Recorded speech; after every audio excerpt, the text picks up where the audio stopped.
I'm Al McFarlane. Welcome to the Conversation with Al McFarlane. I'm glad to be here and glad to have you along as well. We have a great program today, a lot of great people, great ideas. It's what I call a robust conversation that we're setting ourselves up for, and we hope you'll enjoy it and see it the same way we do. I want to begin by thanking those who have joined us across any of the social media platforms.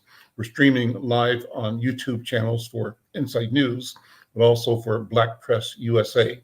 We're also streaming on Twitter, on LinkedIn, and on 2 Facebook platforms. Our goal is to reach you wherever you are and to invite you to be a part of this conversation. We want to sort of keep tabs on our viewership, listenership, engagement by inviting everybody to go over to YouTube, Insight News MN, and register, subscribe, like, and share. We've crossed the 600 mark. We want to get to 1,000. Every subscriber puts us one step further in that direction. We want you to do that if you can, if you will, and tell everybody you know to do the same thing. We're having fun here. We're doing things I think that are important. Well, Thursdays, we connect with my colleague, W.D. Foster Graham, who is the books and book review editor for Insight News. And we focus on art, on theater, on music, but particularly books and more. W.D. is here to introduce us to one of the people he's working with. And also in today's program, a special treat. If you see this week's edition of Insight News, we'll post it a little later. You see a story about my friend, Dr. Robin Hickman-Winfield. And it's Robin with her great uncle, Gordon Parks, the great Gordon Parks. We're going to talk about Gordon Parks and an exhibit or a program happening tonight, this evening, at the Minneapolis Institute of Art. Robin has with her today a new best friend, and that's Mario Sprouse, who was a companion, a friend, a mentor, probably a compatriot, comrade for Gordon Parks. We want to dig into that and sort of learn more about this genius of a human being, a mastermind, and a person that contributed to the well-being of humanity.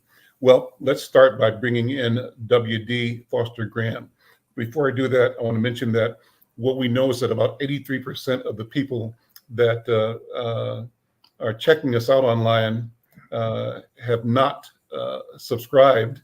And so if you're one of those, we want you to take the step right now and become a subscriber. Subscribe, and hopefully when I remind you, you'll say, oh, it's me, I'm going to do that. So also, you can connect. We want your voice. There's a comment section, question, comment, objection, praise, put it there. We're going to shout you out. Let us know where you are. We want you to know your name and where you're joining us from.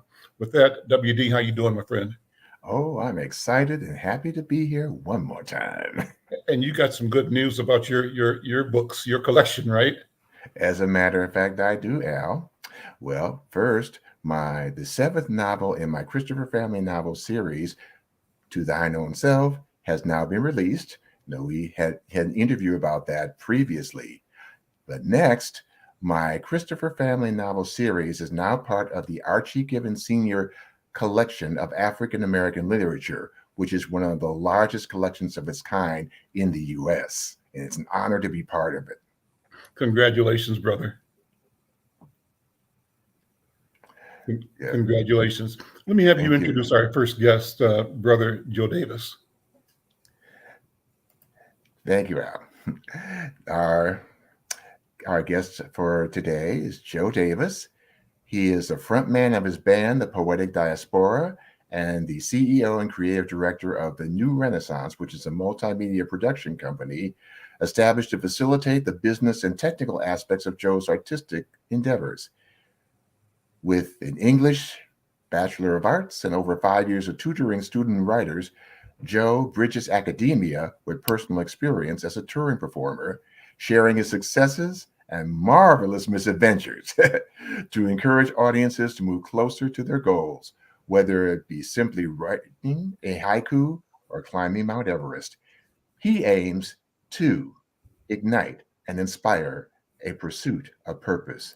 And that being said, it is my great pleasure to introduce Joe Davis. Welcome, Brother Davis. How you doing, man? Hey, I'm stupendous, yo. I'm grateful to be here with y'all today. Yeah, thank you for having me. What's on your mind? Oh man, I'm feeling good, man. Just moving and grooving. I always say I try to keep it smooth and sweet like a honey butter biscuit, you know. And as a poet, I always find the joy and the beauty in every situation and put that into my art. And so yeah, just grateful to talk about my art. Shout out to WD. Congratulations on the induction into the Givens collection. That's amazing. Yeah. Thank you. Well, So go ahead, WD. So tell us how spoken word, became a part of your life. Yeah, so I mean, I've always been creative ever since I was a little kid. You know, they say knee high to a grasshopper.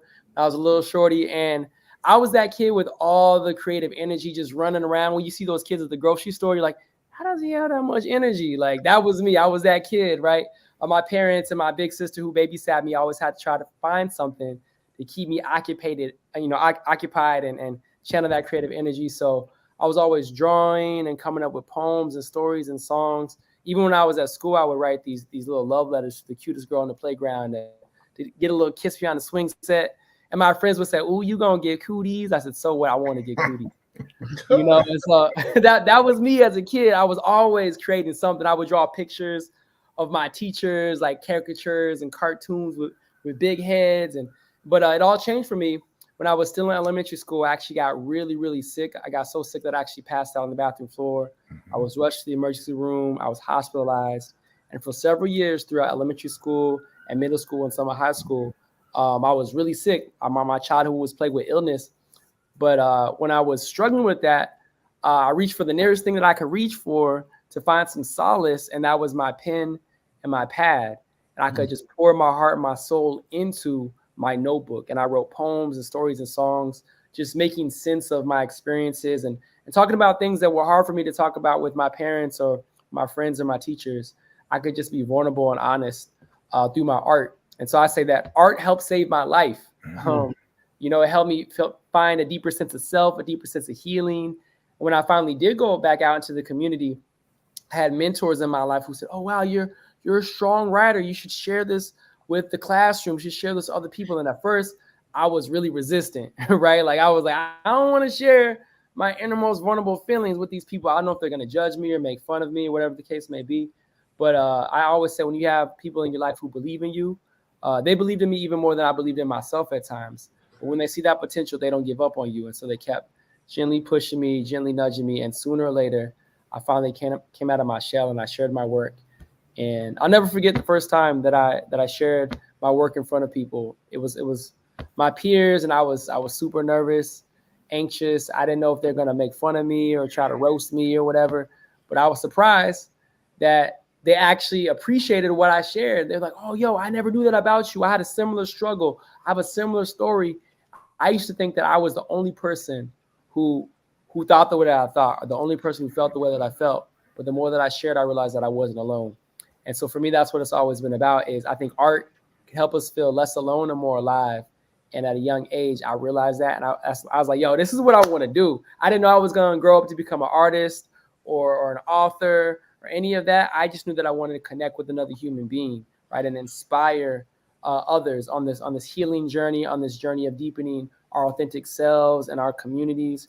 And so thankfully, I was able to find that early age, and it was fostered by a community around me. So that's kind of how I got into it all. I never looked back, never stopped, kept growing and learning and sharpening and honing my skills. I got involved in every club, the English club and the theater club, and I wrote my own theater productions. I joined a band and made music, and it was always just about telling the most beautiful, truthful, transformative story that I possibly could through music, poetry, theater, dance. So that's what I've done since I was a kid. So, Joe, let me drop in and have you sort of recast or reframe what you said in another way. So, Al McFarlane is dropping in from outer space, new to the planet, haven't been here before. And I run across Joe. Davis. And my question is, who are you? What is your mission? I And love that. I love that. it's and the answer is the cosmic one. It's the universal one. It's the purpose one. Yes. Talk about that for me. Yeah. So I use poetry to power possibility. I invite people to become active participants in their journey of healing and liberation, because I want to see collective liberation. You can't have collective liberation without the collective. And so for me, I know that I've always found that in its deepest, truest form in community, in my connection with others around me, I carry forward the spirit of Ubuntu. Ubuntu is a South African concept, and it means I am because we are. Right? And I was taught that by my family, by my community. Who I am is who I am because somebody loved me. And so how do we find ourselves within each other? How do we find freedom? Right? How do we find human flourishing? That's really what it's about for me, is collective liberation and human flourishing, and using art as a catalyst for that. Because I think art is one of our most powerful tools in our toolkit on that path to healing and liberation. So that's my cosmic purpose. That's why I'm on this planet. Create more space for that healing, that joy, that beauty. Yeah. And so whose shoulders do you stand on? What's the lineage of your purpose as you meditate and take on the obligation of doing the assignment? Where does it, what people, grands, great-grands, inform and direct and manage your movement? I mean, first and foremost, shout out to the Most High, shout out to my parents and my big sister, who were incredibly formative to me in my early years. But I also have to shout out. Name them and talk about them. Yeah. So that would be, I'm the son of a Jamaican immigrant mother, Juliet Davis, and a hardworking Chicagoan father, James Davis, and then my big sister, Colette Davis Aguilar. And they were all instrumental in my journey as an artist, as a human being. And that they encouraged me. They never, sometimes you hear stories about people saying, "Oh, you want to grow up to be an artist? You got to think about doing something else. You ain't gonna make any money," But they never told me that. They always were supportive of my dreams, and so I love them for that. I appreciate them for that. And then I think I would be amiss if I didn't also shout out people like Langston Hughes and Nikki Giovanni and Maya Angelou and Paul Laurence Dunbar, because when I was a kid, I remember sometimes going to school, and the poetry we were reading was kind of boring. It was kind of whack. I was like, I don't connect with this. I don't relate to this. And then my parents got me a book. It was called Pass It On, Poems for African-American Children. And in that book, in the pages of that book, they had pictures, beautifully illustrated images of people who look like me and look like my sister, look like my mom and dad. And that's when, for the first time in my life, I encountered the poetry of Langston Hughes and Maya Angelou and Nikki Giovanni, and I fell in love with them. And since then, they've been my guides too. And so I would be amiss if I didn't shout them out, as well as ancestors who carried me forward. And my hope and my prayer is I can do justice and carry forward their legacy of artistic excellence and working for freedom as a word worker. So, yeah. I love that word worker. It's a nice word. I love that. I call myself a wordsmith. Hey, I love it. Yeah. So let's hear some of your work. What have you got? You got some pieces that speak to this moment? I do. Yeah. So my newest book, which I have right here, Remind Me Again, Poems and Practices for Remembering Who We Are. So I care a lot about not only the words on the page, but also how they come alive and how we can live into them, right? How do we embody them, breathe them in, and have them become part of our lives? And so, I have several poems in here. There's 41 poems and practices in here, but I was trying to think of the best one to read. I'll do a really short one. Some of these are a little bit longer, but this is a shorter one called Thoughts. It's a reminder to be mindful. I know oftentimes we get pulled in so many different directions from day to day, but how do we stay grounded and centered in what matters most? And so a reminder to be mindful. Serendipity, it hit me like a symphony of thoughts, quickening me mentally, an epiphany of thoughts. See, I'd be a rich man if I had a penny for my thoughts. Any of my thoughts, I had an infinity of thoughts. Never starve because my harvest is plenty in thoughts. Food for thought. If I could eat these thoughts, I would feast on thoughts. I could survive for weeks on just a piece of these thoughts. When I get speech of these thoughts, they go feed and they walk. They run, jump, skip, hop, and they don't stop. Not even if I forgot to, gotcha. I never got writer's block. I take those blank thoughts, I make great thoughts. I build on top like building blocks until the sky scrapes the tops, but I still don't stop. I accumulate thoughts, formulate plots, and create great thoughts you never thought I Seize your thoughts with ceaseless thoughts. Secrets release like ease, they drop. Know not whether I'm to teach or preach with these thoughts, but at the very least, I seek to bring peace with each thought. Deep thoughts, deep as seas, yet seemingly reaching peaks as I speak. Faithfully they leap, prayerfully they cleave my soul to God, who without all my thoughts will be brought to naught. Thoughts. All right.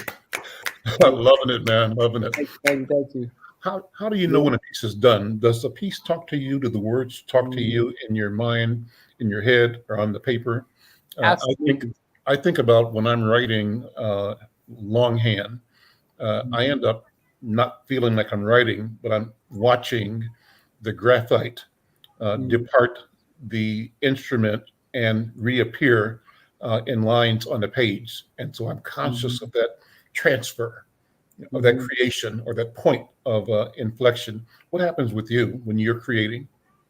Yeah, I can absolutely resonate with that. Like, I feel like I'm just a vessel, right? And there's like a truth that flows through me, a healing and a wisdom that flows through me. It's my role and responsibility to do service to that truth and that beauty by like presenting it the best way I possibly can. And so, you know, there's a saying, I don't remember who said it, but they said a poem is never finished, only abandoned, right? And so I feel like I could always maybe add some more or change it or tweak it, but there comes a time where I have to be like, okay, what is the purpose of this poem? And it hasn't been fulfilled. Like is it saying what it needs to say? I can release it and let it be what it needs to be. And what's beautiful about that too is like once we release it, it takes on a life of its own because it's open to the interpretation of the reader or the listener, and it could takes on new shapes. It evolves, it grows. It's kind of a living, breathing thing after that.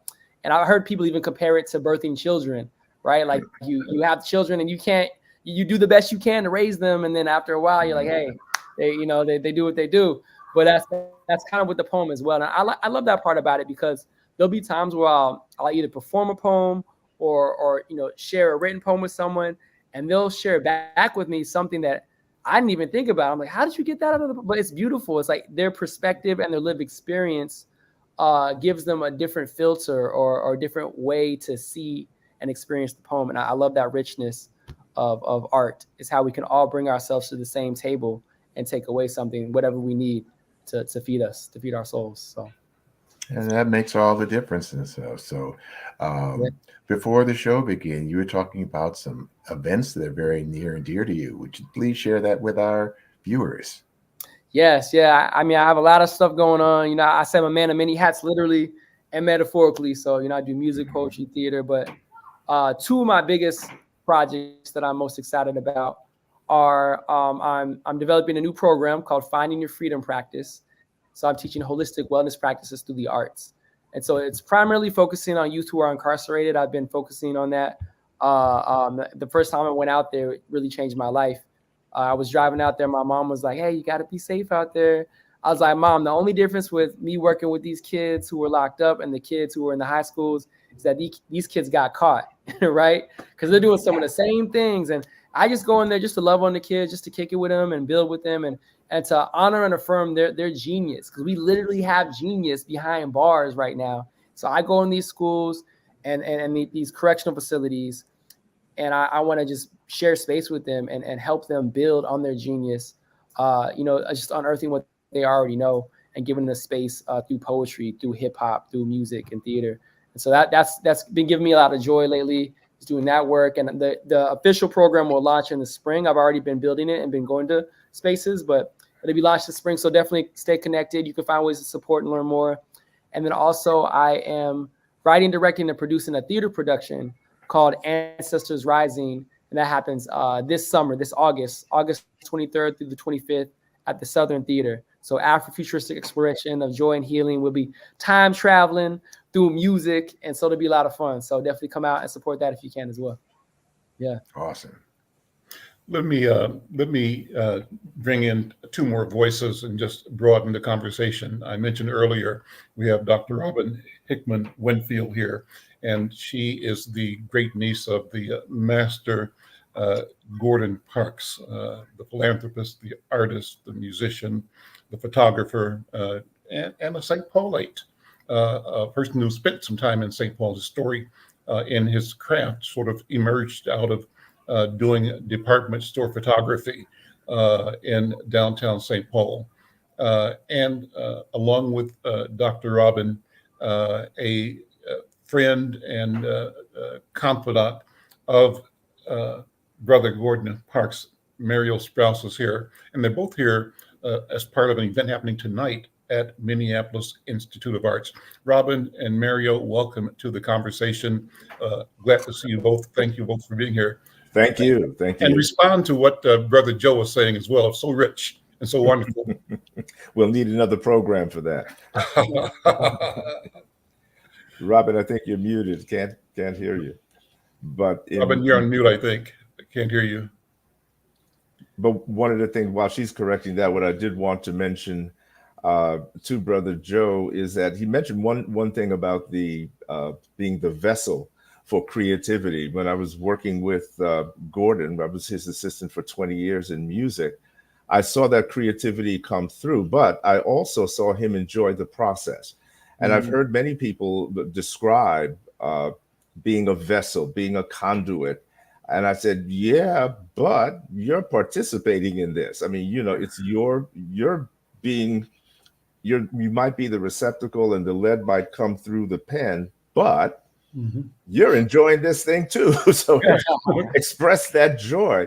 Yeah. You know, it's one of the things that Duke Ellington used to say to his musicians after he or Billy Strayhorn would have given them charts to play.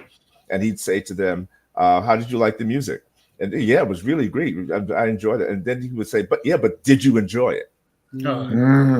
That's part of the creativity. If you don't enjoy it, it's like it's drudgery. It sounds like, you know, Jeremiah the prophet. This is terrible. You know, get this away from me. But I saw Gordon do that. I see Robin do that. You know, when she's I accompanied her yesterday to the Twin Cities Public Television, working with the folks on the Don't Believe the Hype project. And they, you know, I'm watching them, the students, but I'm also watching Robin. And Robin is going, I'm loving this. This is great. This is wonderful. So just enjoy the process, Brother Davis. Hey, I appreciate that. I received that. Thank you so much. That's beautiful. You're welcome. You're welcome. Brother Mario, talk about the Gordon Parks Foundation and just anything you want to say about Gordon Parks. I think we can't say enough, and we are so blessed to have you and Robin here, but you in particular sharing, you know, what maybe you only have seen and known by your close association with Gordon Parks. I was at what's the expression, the feet of the master for such a long time, but I said for 20 years. But what I saw was a person who was restless for social justice and used his camera as a weapon to address these very pervasive issues. I saw him love his family, and I saw his family love him. And Gordon was a beloved member of the world's community. As he said, no one skin can claim me. And I really understand what he meant by that. But in addition to that, I saw a master at work who said, and he didn't, well, yes, he spoke the words, but I saw it more in action. Sometimes the inspiration would come out as a poem. Other times it could only come out as music. Other times it could only come out as a photograph. And so to classify him creatively in one category was not something that was possible. He was called the Renaissance man, but it's because he allowed the creativity to be expressed in so many different ways. And I was privy to that almost every day for 20 years. Robin, do we have you back yet? Do we have your audio? Yes, I do. Can you hear Okay. me? Yeah, we hear you now. Go Yeah, you were not audible earlier. But Robin, thank you for being here, and thank you for what you're doing, and thank you for arranging and inviting Brother Mario to be on this program today. But if you would, you can tell people what's going on tonight over at MIA and just what your thoughts or your feelings are as our community celebrates Gordon Parks. Well, it is, again, I am overjoyed, and I have been to the exhibit numerous times, and I waited to experience Gordon Parks and Ella Watson until I had an opportunity to experience it with the scholars of Gordon Parks High School and members of Don't Believe the Hype. I'm so excited to have returned to Twin Cities Public Television. I brought back 3 years ago to executive produce again after 20 years. Don't Believe the Hype, which is returned, and young people of color returning to TPT. And so our Don't Believe the Hype crew is doing a special production of Ella Watson and Gordon Parks. And so returning with young people to experience the exhibit was just unbelievable. But the exhibit, and I can't wait for my brother to experience it tonight, is absolutely amazing. And to see young people who are walking in Uncle Gordon's footsteps, to just see how Uncle Gordon with his camera celebrated this Black woman's life is absolutely extraordinary. There's a sister, a reporter from WCCO, who, if you have a chance to go into their archives and see a story that she did, Sister Ali at WCCO, of one of our young scholars from Gordon Parks High School and members of Don't Believe the Hype. A beautiful story, a narrative of a young Black man who so beautifully articulated his experiencing Ella Watson through Uncle Gordon's eyes. You talk about changing the narrative of young Black men, but that story is beautiful. But the exhibit is so powerful. I've seen it numerous times. But also, thank you, Al, for republishing the story that was done of my journey with Uncle Gordon and my walk with young people, walking them in the footsteps of Uncle Gordon. It's one of the most, again, powerful stories in my life with Uncle Gordon. And so republishing that, putting me on the cover with Uncle Gordon, with the word visionaries. And we're showing that right now. Talk about this photograph. It's a phenomenal photograph. The energy and the joy that you both exude is just infectious, and it's wonderful. It's healing. It's actually, in my view, this is what the act of healing looks like. Yeah, talk about this picture in particular. It was healing. And again, the story talks about our journey. That was in 1986 at Howard University. I spent many times at Howard with Uncle Gordon. And see, these are stories that people don't know. Uncle Gordon spoke, it was 6 months after I graduated in 85, and Uncle Gordon was speaking at a School of Communications conference that I helped arrange, and he called and said, "Baby, I want you out here." So I flew back out to attend that conference, and we were in his hotel room and excited and laughing before he went to speak. And the dean actually, in introducing him, said his niece always said, "Dean Taylor, you need to have your uncle come in and speak." And he introduced me and said, "Stand up and show the people. Where are you at, Robbie? Stand up and let the people see you." And it was just so, we had a ball with it. And I had professors come up to me, "You never said you were Gordon Parks' niece." I said, "I love my uncle, but he wasn't paying tuition. And when I got an A instead of a B, what? But I didn't. I went through Howard. I went through my career in public television, not really talking about being his niece. And one day he told me, "Let people know you belong to me." And so, but that was a great time we had. But my greatest homecoming to Howard was seeing Uncle Gordon receive an honorary doctorate from Howard. And so we had many beautiful times at Howard with my uncle, but I had a wonderful life with my uncle. I'm not only his grandniece, but I'm the protege of Uncle Gordon. He taught me, he groomed me. And I think that positions me to do the powerful work in ensuring, like Uncle Gordon, that many of us are now behind the camera, taking our rightful place as media makers, as filmmakers, as photographers, or whatever. So, yes. This picture, much work to do. This picture, talk about it and the exhibit. The exhibit, Gordon Parks and Ella Watson. This photograph was early in Uncle Gordon's career after he left the Twin Cities and Chicago. This is actually his first, I think, major professional photograph. He went to work for the farm administration. This is his first big assignment after the editor Mr. Stryker said, first before you go out to start taking pictures, go and try to buy a trench coat at the department store. They wouldn't serve him. Then go have lunch. They wouldn't serve him. Go to the movie. He couldn't get in, and to the theater. And so then he went and he saw this woman, a janitor, and the famous painting American Gothic. He said, you know what? He saw the flag. He put it in front of the flag. Said, "Hold on the broom and the mop." But he didn't end it there. He spent weeks with Mrs. Watson and felt that she was worthy, this beautiful Black woman in his eyes. Let me capture her life. And so the exhibit is her life, her family, her faith, her church, her community. And so that's what visitors will see. Because in her, he saw his aunts, his sisters, his mother. And as a young man, he felt she was worthy of being lifted. And that's what you'll experience. And that's what our young people saw. And that's what they articulated when they talked about experiencing this exhibit. There's one very special photograph that in the exhibit that my uncle gifted to me because of my artistry, a celebration of soulful dolls. There's a photograph of two Black children holding a white doll. And the little girl's in love with this doll. It's a beautiful photograph, but it's also a sad photograph.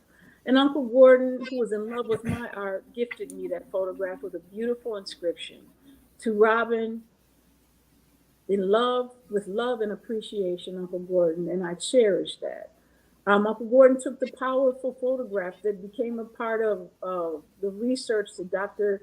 May and Kenneth Clark did, which their research lent to the landmark decision, Brown versus Board of Education.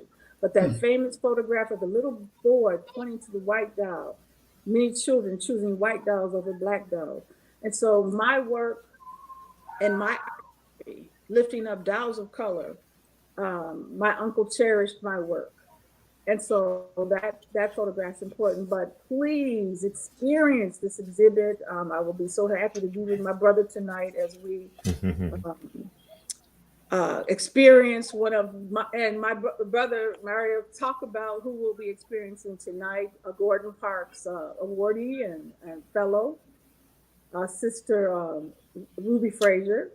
Yes, Latoya Ruby Frazier. Yes, Latoya Ruby Frazier is a Steidl Book Prize awardee as well as a Gordon Parks Foundation fellow. As a photographer, she uses her camera as well as a weapon. One of the things that she's known for is the entire Flint, Michigan water crisis that plagued that city. She photographed it, did in Gordon's footsteps, the photojournalism associated with it. And she's just used her camera, her wisdom, and her position to foster social change, social justice, but even down just families changing. And you'll see that in the documentary Choice of Weapons, inspired by Gordon Parks, which is a documentary on HBO that came out, I believe, in November of 2022. I'm here to not only support her on behalf of the Gordon Parks Foundation, but I just love her work. So I just wanted to be here to surprise her. She doesn't know I'm coming unless she's listening to this. And to just be there because I said I love her work. I love what she's doing, and to encourage her in those footsteps of Gordon Parks. And I mentioned something to Robin yesterday. I said that we're all walking in the footsteps of Gordon, but not being in his shadow, because a shadow is something that doesn't necessarily have form unless the object is there. But with the footsteps, it's more alive. So this is continuing the process of walking in the footsteps, even though he casts a long shadow in St. Paul, Minneapolis, and all over the world. It's really the day-to-day, the inspiration of the students, seeing the people come to Mia, seeing the people who have interacted with his photographs, his film, all across these many years. Right now, the Jack Shainman Gallery rather, in New York City has a wonderful exhibit of his photographs from his original book, Born Black. Vanity Fair just did a wonderful review of that, if you can catch that. I believe it came out today. So Gordon is all over the place. All That's over the place. I wanted to say, I think before my technology got messed up, and that ain't nothing but Satan, because I wanted to open with first saying, Brother Joel, I cannot wait to meet you and walk with you, because your words touched my soul. Yes. I want to say all is well with my soul, first of all, as a woman of faith. And this week I am preparing to give the worship message on Sunday at my church, Canfor Memorial United Methodist Church. This is preparing me for that message. Brother, you touched my soul. I will be honored to have you walk with me as I walk with these young people, and keeping my promise to my uncle that his living will not be in vain. I cannot wait to meet you. I have done work in bringing my uncle's legacy to young men who have been incarcerated for years. Uncle Gordon walked with those young men through his autobiography, A Choice of Weapons, where he inscribed that book for young men, those choice fellows at the Red Wing Correctional Facility. So while they were doing time, they were not wasting time as they walked in his footsteps. So I know the work that you are going to be doing, and I would be honored to walk with you. I would be honored to walk with you in doing that work, keeping my promise to my uncle. My last visit with him before he died in New York, as I got my instructions from him, he, after dinner, with tears in his eyes, he said, baby, what's going to happen to Black boys? What did I really do? Questioning his own legacy.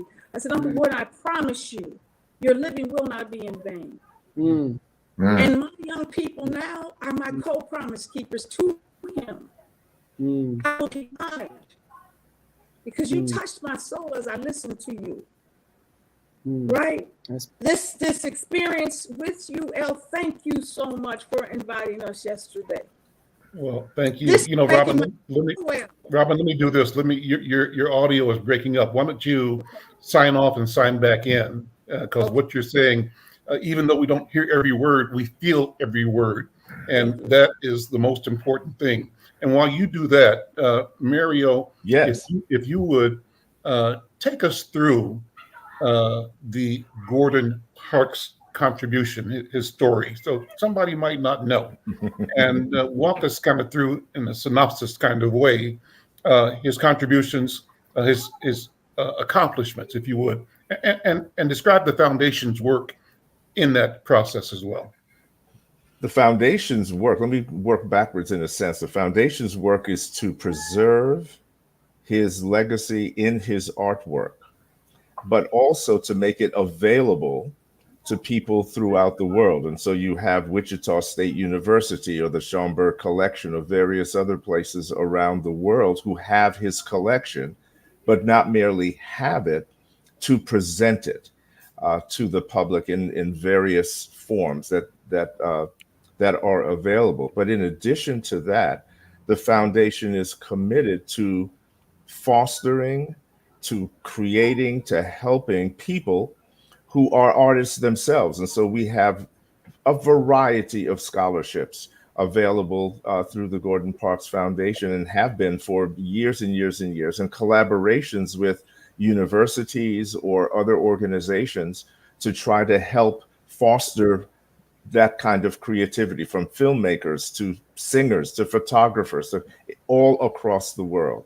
It is one of the biggest things that a foundation can do, is to not only house a collection or foster its preservation, but then to inspire others to go on. And that's how LaToya Ruby Frazier got involved with the foundation. In addition to that, Gordon, in his walk through life, I would say, believe it or not, in one of the documentaries, I believe it was Half Past Autumn, he says, I was born dead. So to me, one of his greatest accomplishments was to be alive and to stay alive, so that he could do the work that he did. His inspiration, just going from position to position, from place to place, from day to day, whether it was here in Minnesota or at any other part in his life, is just an accomplishment that can't be underestimated. His accomplishment to stay alive and then to thrive. So yes, the first black photographer, black photographer for Life magazine and Vogue magazine, the first black Hollywood director, black director of a Hollywood film, and just a number of firsts like that in those parts of the arts. However, one of the other things that you may not know is that he had a large volume of music. And one of the things that I'm doing is working with the Color of Music Festival of Black Classical Musicians, founded by Lee Pringle. We're really hoping to bring his music to St. Paul, whether it's for a Juneteenth exhibit this June or in the fall. We're planning to have an orchestra play his music, the music that some of which you might see in his films, but a lot of it hasn't been done in 70 years. And so that's one of the biggest things that I want to say, is that as a multidisciplinary artist, he touched so many lives and was inspired. Let's get his music to the level that his photographs or his films are known. I think I was a reporter at the St. Paul Daily newspaper when The Learning Tree came out.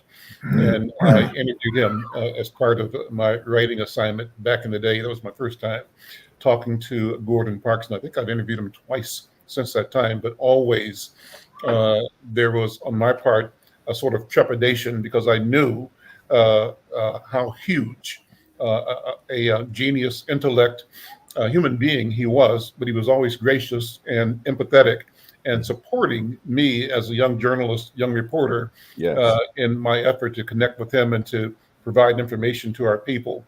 Let me bring Brother Joe back in here. Joe, as you're listening to this conversation, I'm monitoring your facial expressions, and you're talking through smiles and through raised eyebrows. What are your feelings and what are your thoughts? Let's open this up, and WD, jump in as well. I don't know if we have our friend Troy Johnson in yet or not. He might or might not make it.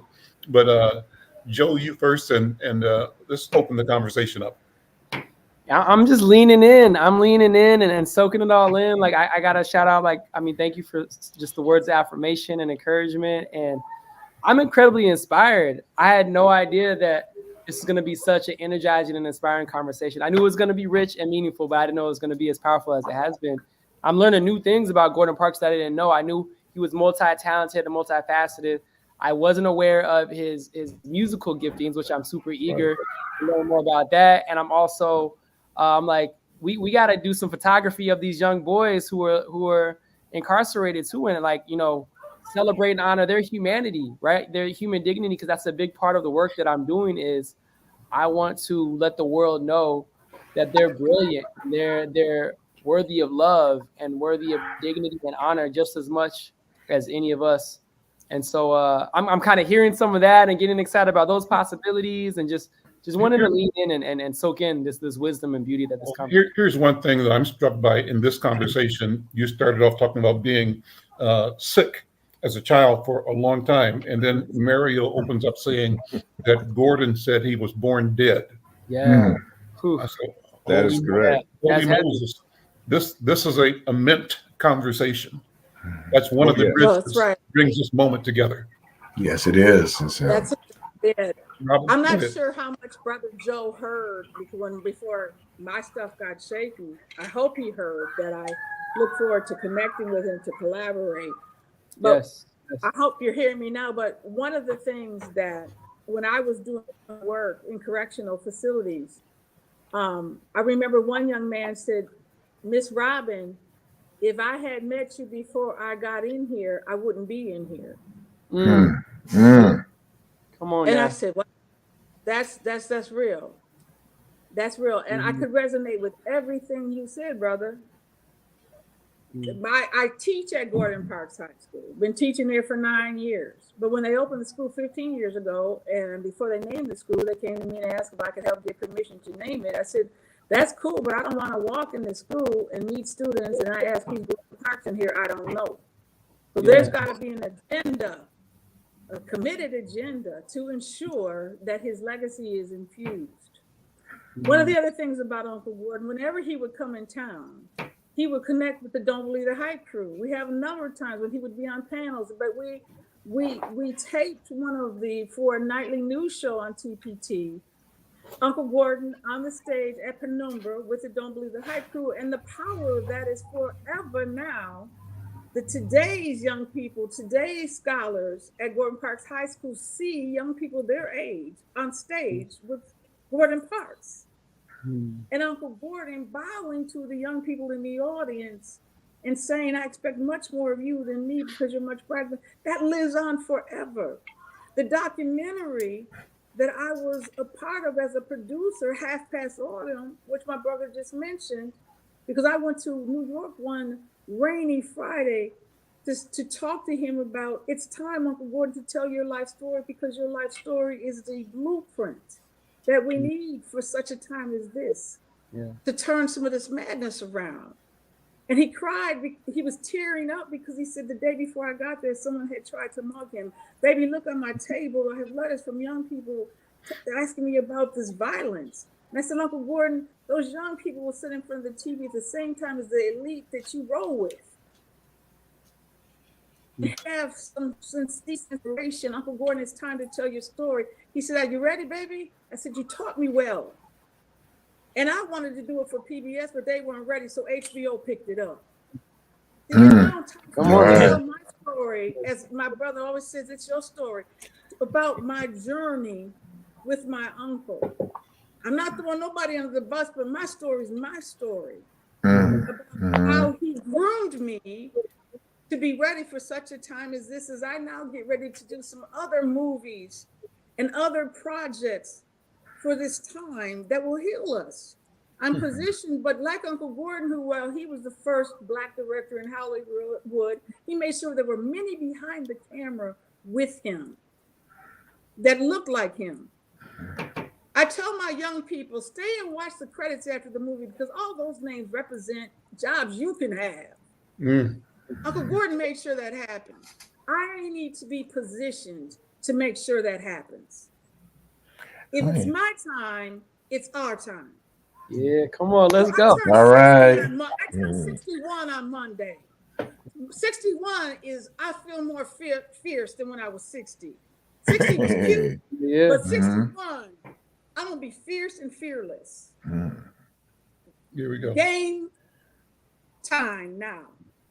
I feel him saying, it's your time, right? And I am so honored to be on the board with my board chair of the Twin Cities United Way, Brother Al McFarlane. Thanks for getting me on that board to do some things, okay? But I'm on all fronts, y'all, now. And so, Brother Joe, I look forward to walking with you. Absolutely. My dear brother Mario, we about to do some things. We are going to do music of Gordon Parks. It's time for Uncle Gordon too in Minnesota in a big way. It's time, because this is where he chose his weapon. You all stay tuned for That's some right. things we have planned. Let me take a break. Let me take a break, Robin. Let me take a break and come back. I'm Al McFarlane. This is the conversation with Al McFarlane. What a rich and, as I promised, robust conversation. We'll take a break and come back. And I want to focus on something else I heard in this conversation, and that's the notion of genius. And I'm going to ask Mario and Joe and Dr. Robin and WD to reflect on what genius is, what it means to us, and how it shows up in our lives, our story, and how it is the tool that will allow us to create a future in which we win. Stay tuned.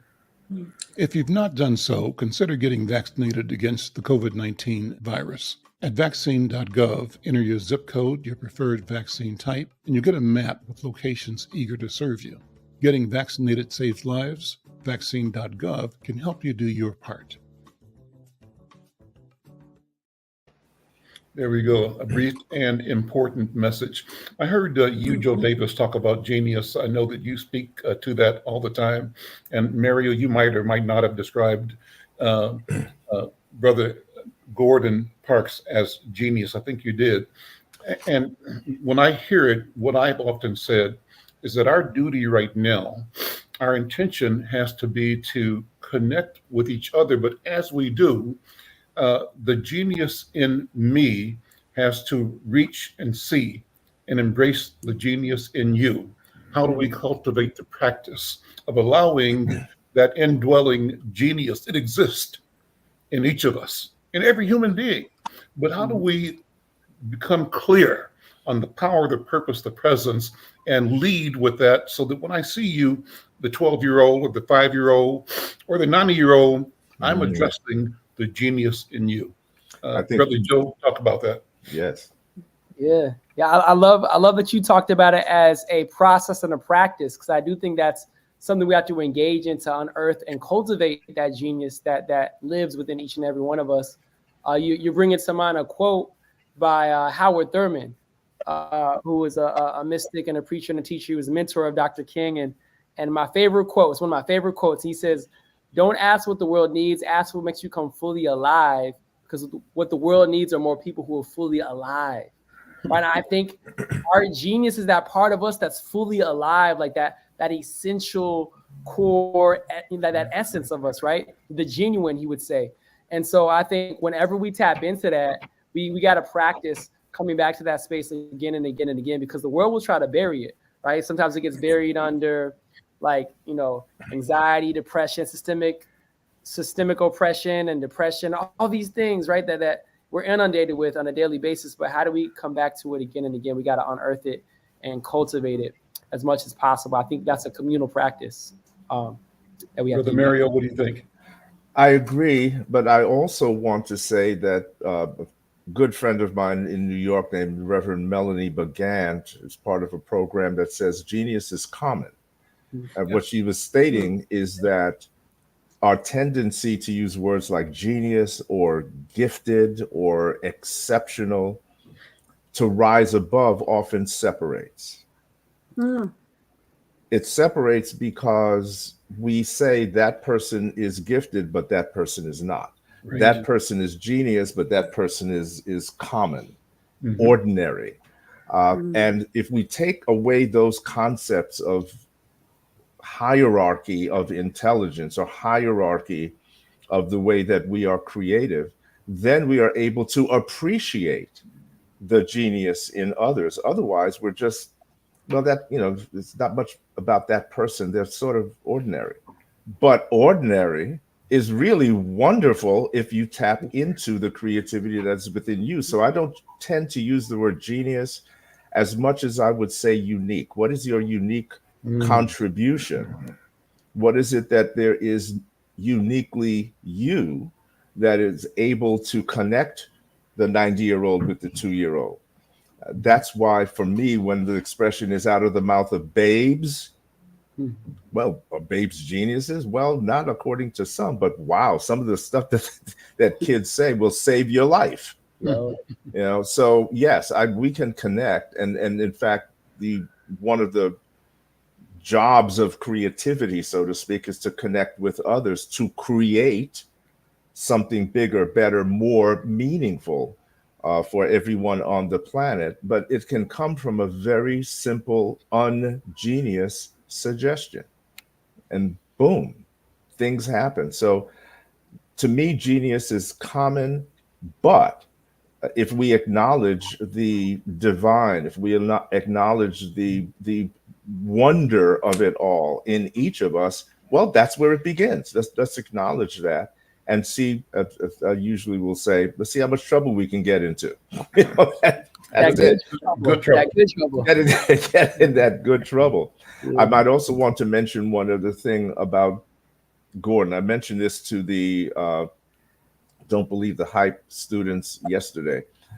Gordon called me on the phone one morning, and as I said, he never called me on the phone, but he called me on the phone in the morning at least. But he said, "Champ, there was a fire in the apartment above him." Now, he lived on the 10th floor, so there was a fire or smoke condition in the apartment above. And if you ever see his apartment, it was filled with all kinds of art, very expensive art, all of his awards, all of the equipment that I put in there, recording equipment, this, that, and the other, the Bechstein piano, all of it, the first editions, the books, you name it, was in there. And he said, "I have to evacuate." And I'm thinking to myself, evacuate? Well, what is he going to take with him? I mean, he's got a Chagall over here. He's got a Matisse over here. He's got what would he take that is of value? And he said to me, the only thing he took was the manuscript to his next book. Mhm. That was it. Meaning all of the accomplishments, all of the awards, all of the keys to the city, all of the accolades, all of the honorary doctorates, that was past. The thing that was most important to him was where he was headed. That has stayed with me all these years, because no matter, I mean, we will, and rightfully so, acknowledge his accomplishments and what he has done. But it was the next thing that he was going to concentrate on. The very next, the very next, the very next. That's awesome. WD, jump in for about a minute, because I want to close out with Dr. Robin. I want to let her take us out of here in a couple of seconds here. But WD, what are your thoughts and impressions? My thoughts and impressions are this. It's all about following your passion once you recognize what that passion is. As I've spoken to at the We Are Wordsmiths event, that everybody has a story inside them. Everybody does. It's just a matter of sharing it. Also, when it comes to like genius, it also means really everything that we need to know for that is already within us. It's just a matter of recognizing what it is. So that's what I see in terms of genius. And also, and once you recognize that, one, you're paying it forward, but two, be intentional about the people that surround you. Robin, I'm going to leave the last 3 minutes to you. What's on your heart, sister? My heart, what's on my heart, something that I share with my scholars and my young people. I let them know there'll be days that I need them more than they need me. I let them know, like Uncle Gordon, he was a visionary, and so are they. That's the first day of class, and that I'm there to prepare them for extraordinary. I let them know that I come into class, good morning, scholars, not good morning, students, but I let them claim that before we even get started, that I see that in them before we even start. Brother Joe talked about folks trying to bury things. I love the Mexican proverb that says, they thought they buried us, but didn't know we were seeds. I often lift that up when we talk about the destruction of our beloved community, Rondo. They thought they buried us, but didn't know we were seeds. I lift that up as one of those pieces of Rondo fruit, as part of that Rondo harvest. As a Selby Dale girl, I talk about Selby being part of the renaissance of Rondo because our people remembered the glory of Rondo and they recreated it on Selby. So my scholars who don't believe the hype crew and other young people, those young men who were incarcerated when Uncle Gordon signed those copies of A Choice of Weapons for them, they are my co-promise keepers to Uncle Gordon. And they take pride in that. They take pride in that. They are hope. So Uncle Gordon, one young man asked, I think we lost her signal there. But you know what? That's called a mic drop. That's what it is. Yes, That absolutely. That's a mic camera drop. This has been a wonderful conversation. Brother Mario, Brother Joe, Brother WD, and Sister Robin, thank you all for being here. What a wonderful conversation. Those who are listening, viewing, thank you. Drop us a note. Even still, drop a note in the comment section. Let us know where you are, who you are, and if you have ideas, suggestions, feedback on this, we want to hear from you. Thank you, one and all. We'll see you next time. I'm Al McFarlane. Take care. Peace. Bye-bye.